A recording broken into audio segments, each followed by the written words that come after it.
Hey, I'm Eric Gilmore. Bonjour, je m'appelle Eric Gilmore. Je vais partager avec vous quelque chose qui a changé ma vie. Cela se trouve dans Jean chapitre 14. L'Écriture dit ceci. Ce sont les paroles de Jésus écrites. Il dit « Celui qui m'aime sera aimé de mon Père, et je l'aimerai et me dévoilerai à lui. » Un jour, j'étais à Woodland, Washington, sur le point de prêcher à l'église Promise. Et je me demandais comment j'allais faire ressortir les choses que Dieu voulait que je fasse. À quel point je ferais cela bien. J'étais très concentré sur mon ministère là-bas et mon esprit était tellement concentré sur l'impact et j'ai commencé à être frustré. Et j'ai aussi commencé à ressentir une pression pour être performant. Et donc je me suis assis seul et j'ai commencé à mettre mon cœur dans le Seigneur. Cela ressemblait à quelque chose comme ça. Assis, immobilisé avec mon cœur, l'amour engageant Dieu au Seigneur, comme je t'aime et je t'adore. Et j'ai commencé à m'attarder ici dans ce doux sentiment de sa présence, m'éloignant de tout le ministère que j'avais à faire ce jour-là, me tirant loin de ce que les gens penseraient, m'éloignant de ce que je pensais de moi, ou si je voulais plaire aux autres, toutes ces choses dont je me suis éloigné. Et je suis allé directement dans le Seigneur. Je t'adore, je te loue et je t'honore. Il n'y a personne comme toi. Et en m'attardant ici, j'ai commencé à voir une image se dérouler devant moi. J'étais au milieu des bois entourés d'arbres et de buissons, et tout d'un coup, il y a eu ce bruissement rapide dans les bois à ma droite, et j'ai immédiatement regardé pour voir quel était ce bruissement. Et en le voyant, j'ai vu que c'était un homme. Donc j'ai regardé plus attentivement l'homme en question, et au moment où j'ai été pleinement engagé vis-à-vis de cet homme qui était dans les bois, j'ai réalisé que c'était Jésus. Et il a tourné tout son corps pour me faire face directement en m'accordant toute son attention. Il portait comme une laine verte un genre d'éphod. Il était plutôt négligé, mais il avait un énorme sourire sur son visage. Et il me regardait directement. Pendant que je lui prêtais attention, je pouvais sentir l'amour venir de son visage. J'avais l'impression que mon corps était désherbé par le sourire dans sa salutation. Il m'a souri et je ressentis du poids et de la pression pour performer et le désir d'être aimé ou faire ce que je pensais être juste. Toutes ces choses ont disparu à la vue de cet époux aimant qui avait tellement d'affection pour moi que cela m'a rappelé le cantique des cantiques où l'époux dit « Tu as fait battre mon cœur vite avec un seul coup d'œil ». En d'autres termes, quand nous lui accordons de l'attention, cela l'émeut.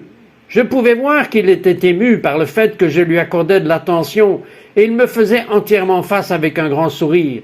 J'avais l'impression qu'il était heureux de moi au milieu de toutes ces choses qui se passaient dans mon esprit, au milieu des problèmes que je pouvais sentir dans ma propre âme. Il était heureux pour moi et j'ai senti cet amour entrer en moi et cela a commencé à me révéler que l'amour du Christ pour nous est si grand que le percevoir de la manière la plus infime délivre l'âme. J'ai ressenti dans mon cœur une révélation de ce fait. La délivrance et la conscience de soi, le péché, toutes ces pressions qui nous viennent du monde, la délivrance de ces choses se trouve dans le sourire de Jésus qui aime avec un sourire de tout cœur dans les yeux, nous aimant. Je crois vraiment que c'est exactement ce que dit Jésus à travers Jean. Si tu m'aimes, je me dévoilerai à toi, je me dévoilerai et je me révélerai à toi. Si tu fixes ton amour. Je crois qu'il y a un lien entre l'affection et l'attention, car lorsque le cœur est affectueusement connecté, l'attention est là. Et je crois que c'est l'adoration. 3 mots pour vous.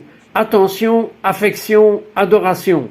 Ou l'affection provoquant l'attention dans l'adoration, et cet échange d'amour qui fait ouvrir les yeux de l'homme et amène le Christ à se révéler ou à se dévoiler. J'étais aussi dans une église en Alabama, appelée Eau Vive. Et l'adoration se déroulait. Et j'étais à genoux. Et pendant que j'adorais le Seigneur, remarquez que ces 2 rencontres se sont produites pendant l'adoration où Dieu communique sa présence aux hommes. Alors que je sentais sa présence et que je buvais à nouveau le doux sentiment de sa présence, mes yeux ont commencé à s'ouvrir et j'ai vu un long tapis rouge. Et de chaque côté du tapis rouge se trouvaient des chrétiens agenouillés à perte de vue. et j'étais l'un des chrétiens agenouillés parmi mes frères et sœurs de chaque côté de ce long tapis rouge, et je pouvais entendre des bruissements et des cris et le bruit d'une foule alors que Jésus marchait sur ce tapis rouge. Les gens gémissaient et criaient et disaient des choses comme « Béni soit le nom du Seigneur » ou « Saint » ou « Digne ». Tous ces sons arrivaient, et plus Jésus se rapprochait, plus les sons devenaient forts, et il se plaça juste devant moi. Et j'étais à genoux, et j'ai ouvert mes yeux, et j'ai vu ses pieds, ses sandales, et le bas de son vêtement. Et j'ai senti qu'il avançait, et c'était mon moment. Il était là, et je me sentais submergé d'affection. Je voulais faire quelque chose. Alors j'ai sauté sur le côté, et j'ai attrapé ses chevilles, et il est tombé au sol. Et alors que je réalisais ce que je venais de faire, j'ai attaqué le Christ en train d'être adoré. Je ne savais pas s'il allait être en colère contre moi. Qu'allait-il faire? C'était embarrassant.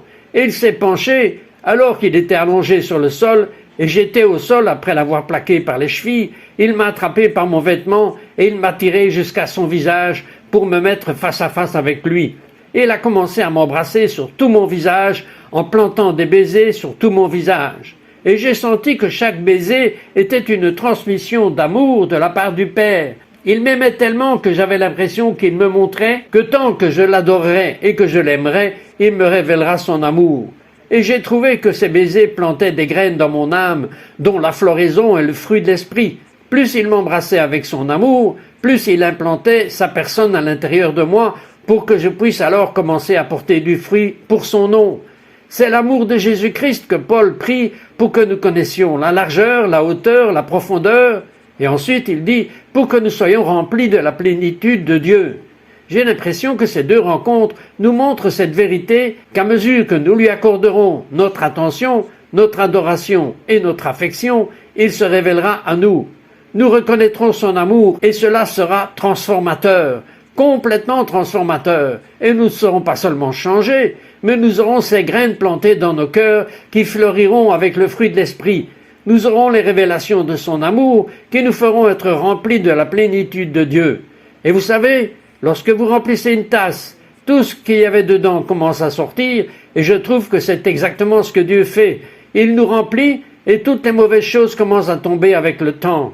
Laissez-moi prier pour que nous ayons une nouvelle transmission, car je sais que j'ai continuellement besoin d'une nouvelle importation d'amour qui vient de la réalisation de son amour pour nous et qui nous amène ensuite à faire l'expérience de cet amour. Non seulement une connaissance de celle-ci, mais une expérience de celle-ci. Père, merci de ce que Jésus nous a révélé, que si nous l'aimons, non seulement il fera demeurer en nous sa présence, mais il se révélera à nous.